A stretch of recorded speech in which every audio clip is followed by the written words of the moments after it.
Start recording. Started. Okay. So white marker board. Yes. Behavioral analysis. Okay. So this all these three tools, that is the anti security side of the world, they use something called as behavioral analysis. Behavioral analysis, or we can say it as signature mapping. Okay. So remember this word, signature mapping, behavioral analysis. It When I say signature mapping, what it does is, when we execute an exe file, okay, every exe file has its own lines of code, and every line of code will be what you say will be written by any developer or any attacker. So the moment it identifies any malicious line of code, like this particular line is supposed to do some activity, like something, so it will detect and say, okay, fine, this exe file is not legitimate one, there is a threat found inside it. Now there is something called as a knowledge base. Okay, so every tools like EDR, AB, they have something called as a knowledge base. It's like their own database which is maintained by them only, so it will do a mapping. Next we have something called a behavioral analysis. Now for example, there is a program which is running in background, and that program is doing some activity which is not supposed to be done by it. Like for example, it is interacting with somebody else, which it is not supposed to do. So this is nothing but a behavioral analysis. It will observe the behavior of that particular file, or that particular executable file, or MSF file. So these are the two important, or two ways how this AV people work, or this antivirus work. Okay, so I'll write this off. Now the moment any attacker exploits a computer, at least a user level exploitation is done, the first thing that he has to really do is he has to do something called, he has to disable two things. One is real time monitoring, and the other one is called IOAV, which is nothing but more related to antiviruses only. And then there is one more important thing, sorry, the third one is temper protection. Okay, see, if the attacker has the graphical user interface of this, he can do it. Okay, he can just go to settings, you can say fire security,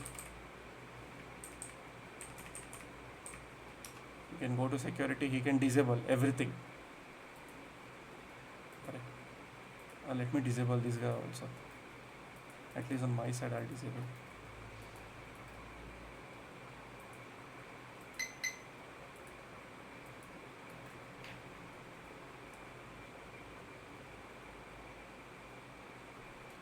Okay, so everything gets disabled here. But what happens is, sometimes the attacker is not having the GUI of this target machine, so he can do it with the help of CLI. So the command for this is set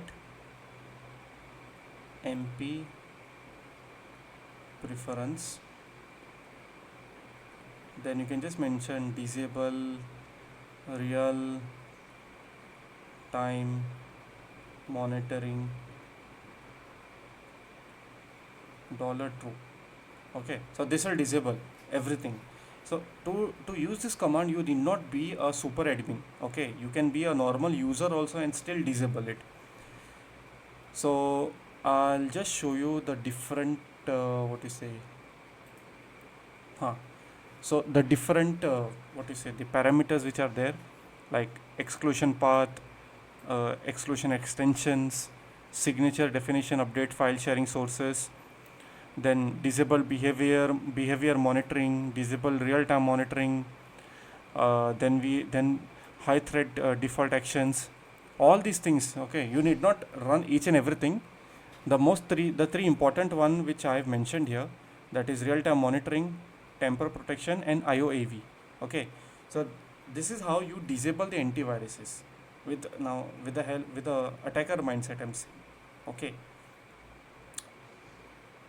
this particular condition can be, can be put in a policy which is given by network administrator, saying that okay, fine, any attacker, any person shouldn't run this particular command. But what happens is sometimes when you do system level privilege escalation, that time what, and some attackers are able to do it. See, the moment to delete or disable all these three important things, you can run any command, any PowerShell, I mean any PowerShell command, or you can execute any malicious files or software by bypassing these things. So basically, I can call this as the bypassing commands. Okay. Yes. So bypassing. Now, any doubt, Aryan? I'll continue. Yeah. Now the third important thing to remember, I mean the fourth important thing to remember in this particular case is when we are writing a particular malware. Now there are multiple ways where how you can write a malware or create a malware. The most common one is called MSF Venom, right? So MSF Venom say we can create MSI file, exe file, and DLL file. Now what happens is when we transfer this particular malwares to the target computer, to the target, every target has this EDR, defender, right? I mean, let's just consider this as the privilege escalation malwares, okay, like from low user to high user you're doing. Now when we transfer this particular file, all this file go through something called AMSI, MC, anti malware subject interface. Just a second, I'll see the full form. AMSI,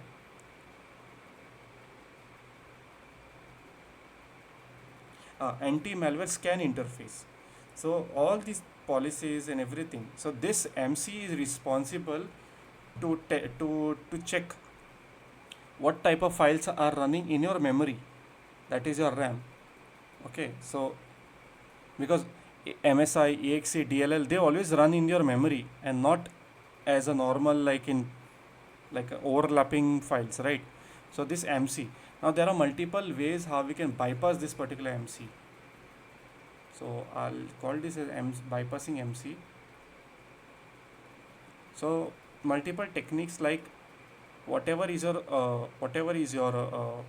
payload file, go through these steps, go through the source code and see, because what happens in every source code there will be some particular function that will be saved in some name like malware.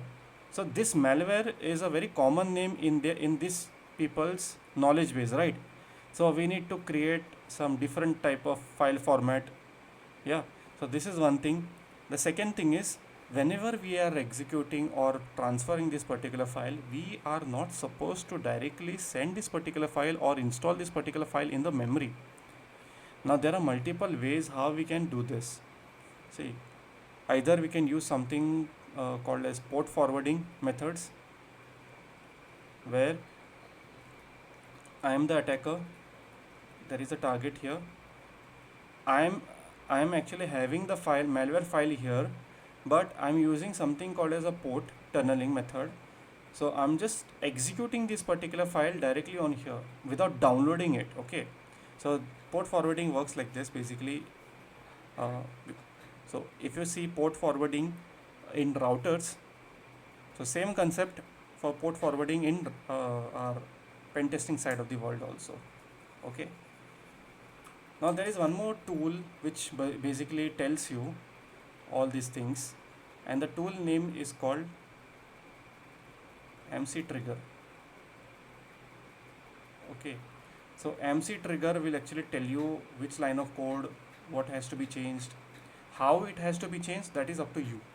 Okay, so this is about the what do you say, the bypassing, I would say very simple basics of the Windows, what we are going to be learning to in the upcoming classes.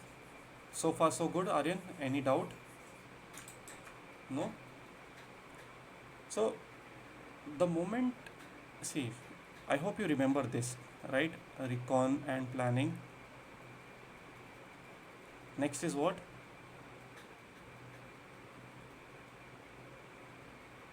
See, there are total 5 cycles.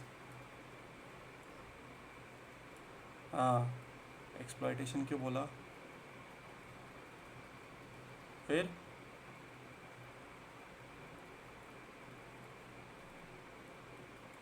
Which is the fourth one?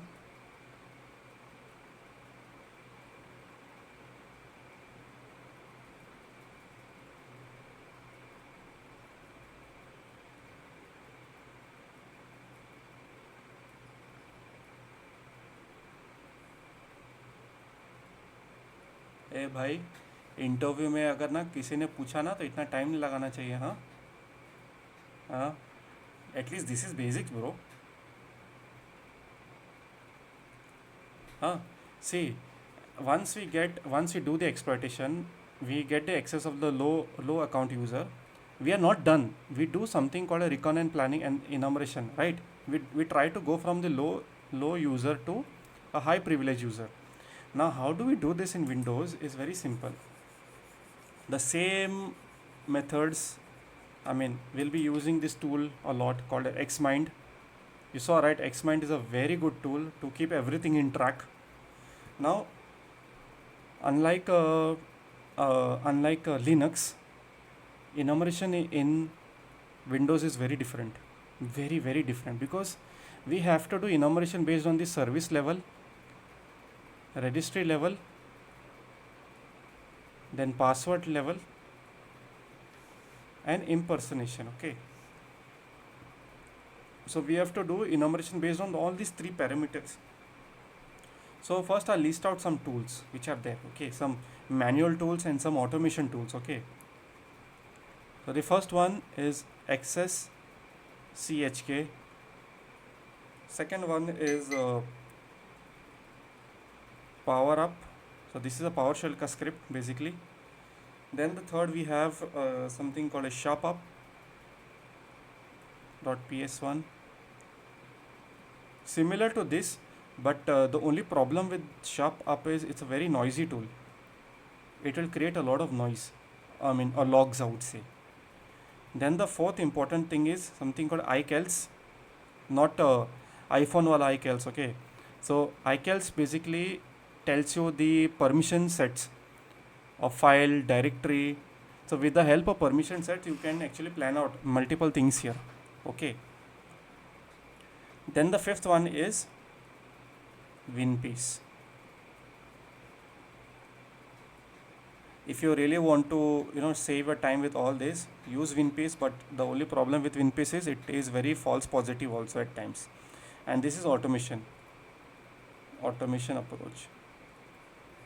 Okay, so we'll be actually learning these 5 types of tools which are commonly used for enumerations for our Windows. Okay,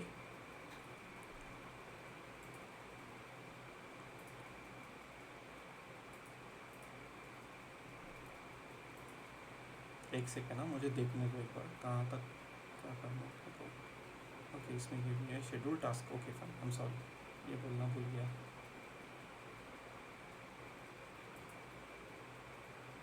I'm not going to do anything. Okay, this lab is only for you, so I'm just going to practice it, but the flag submissions and everything you do it. Okay,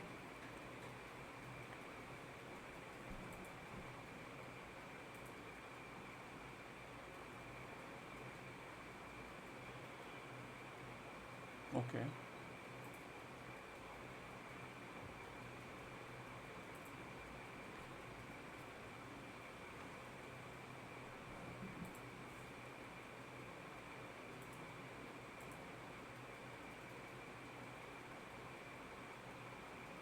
Okay, I'll just briefly tell you about this insecure service permission or service insecure permissions on service executables.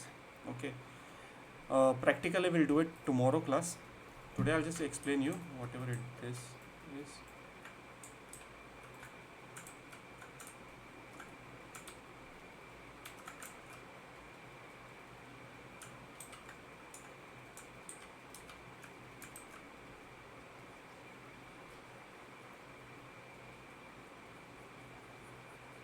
You understood all these things, right? पक्का कोई doubt नहीं है ना?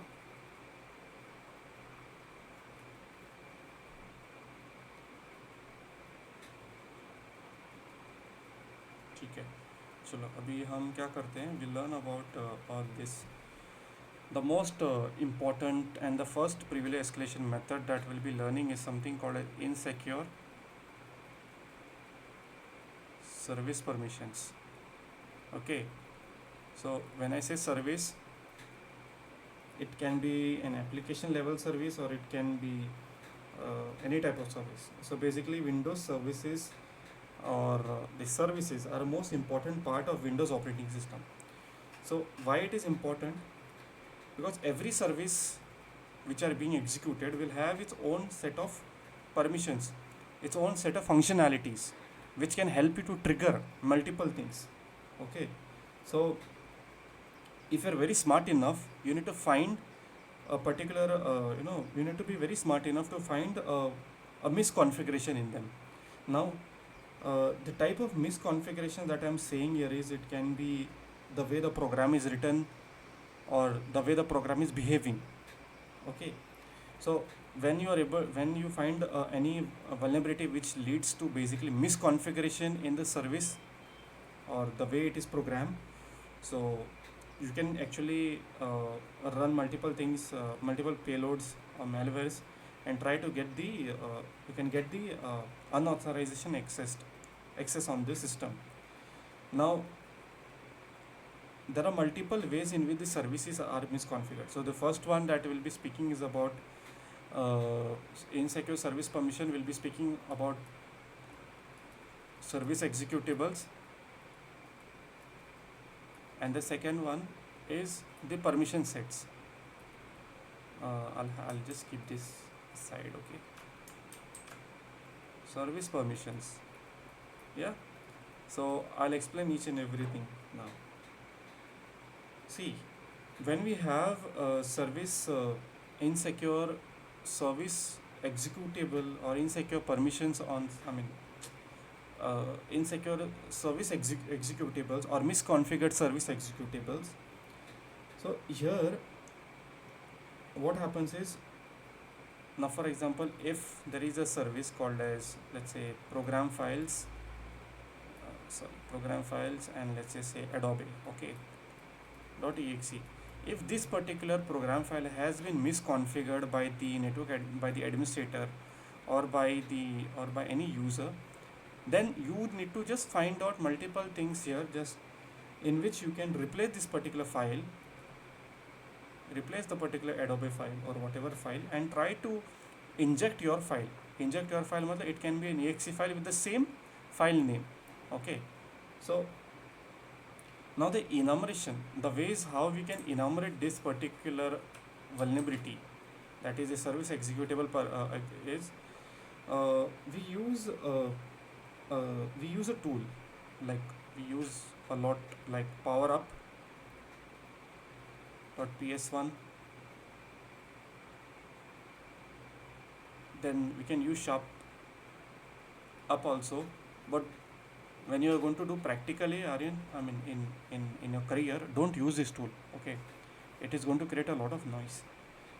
Or we can use WinPeace. So WinPeace, all these tools will actually find out the information about the services and the permissions that the services have. So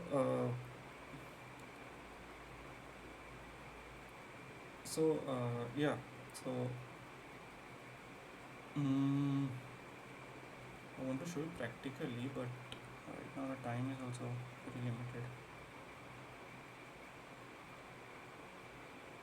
Okay, so today's class now, Aryan, will end with this only, service executables. We'll continue with service executables tomorrow. We'll practically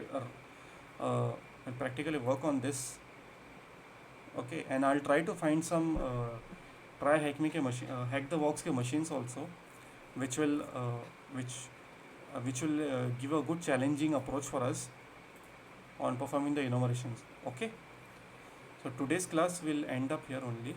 I hope you have no doubt. So far so good. See, Windows is not that tough, Baba, but it is a bit common.